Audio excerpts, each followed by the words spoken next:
So ito yung ating nasirang timer. Mayroon nang umaalog sa loob.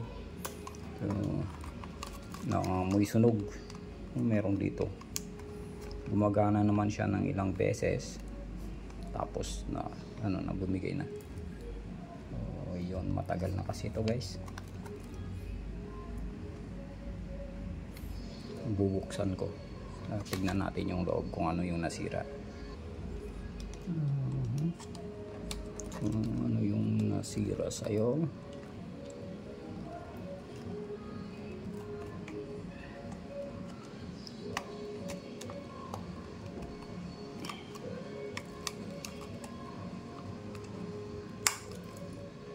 Ayaw mabuksan. Ayaw mabuksan. So yun, nasunog. Ito may pumutok sa loob. Nasunog yung circuit sa loob. Sabugan sila. Ayan, sunog na sunog.